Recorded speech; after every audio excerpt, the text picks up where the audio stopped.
Director Gothrasarathi എന്നൊരു tribal department പ്രോഗ്രാമുണ്ട്.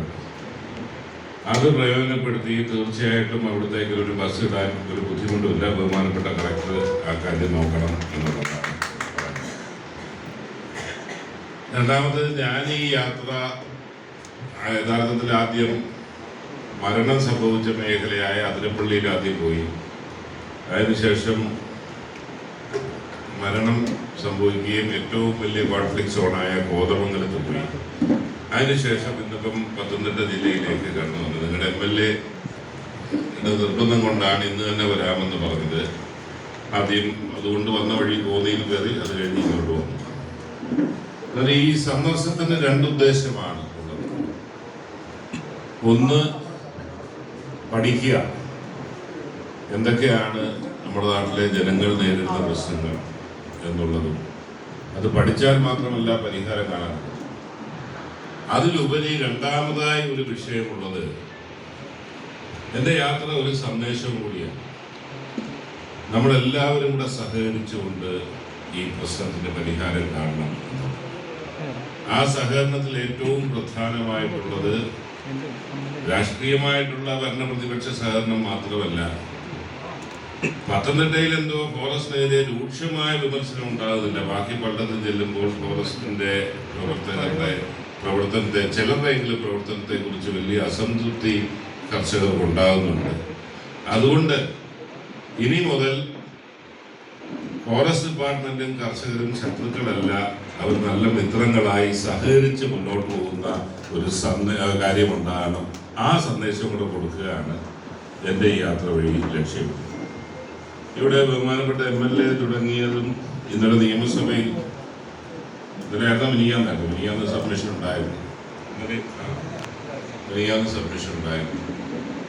അതിന് മറുപടി പറഞ്ഞു. അന്ന് പറഞ്ഞ ഇത് ഞാനിവിടെ ഓർത്ത് ആവർത്തിക്കുകയാണ്.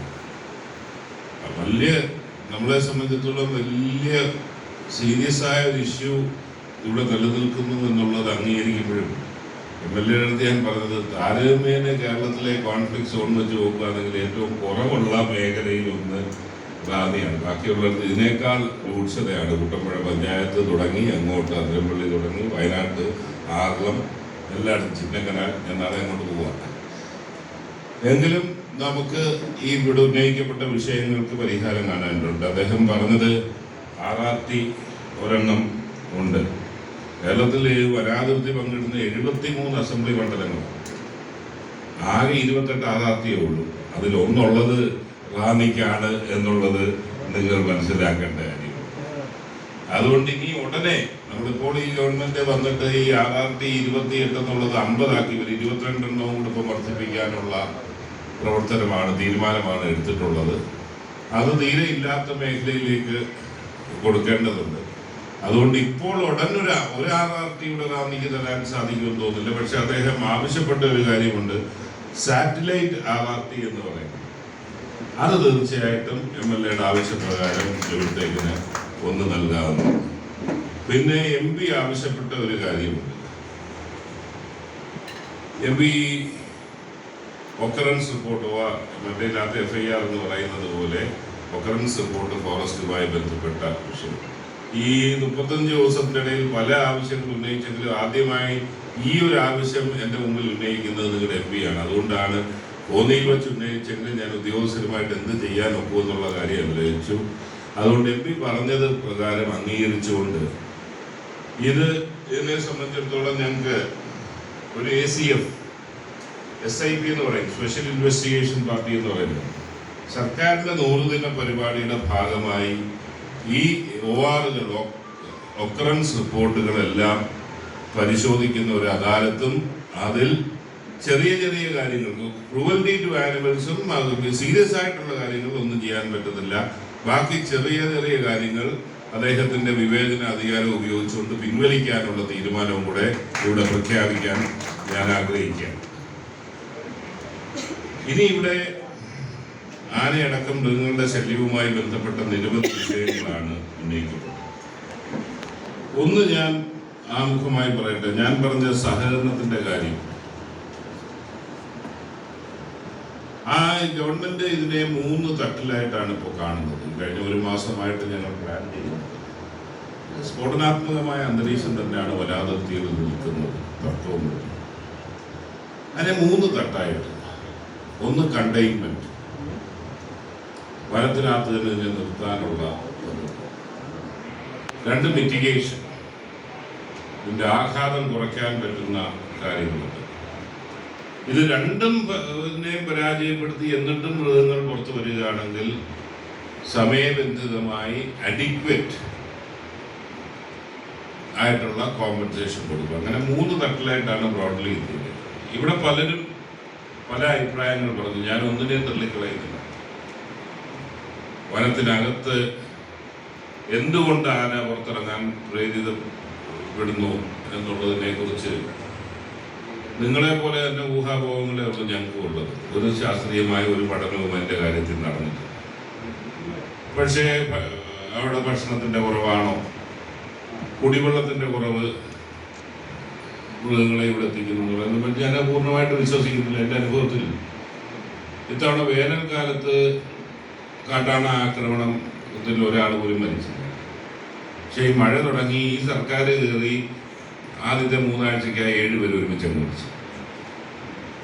അന്നേരം മഴക്കാലത്തായിരുന്നു അതിനിറങ്ങുന്നത്. ഓരോരുത്തർക്കും അതിൻ്റെതായിട്ടുള്ള കാരണങ്ങൾ നമ്മൾ കണ്ടെത്താൻ സാധിക്കുന്നുണ്ട്.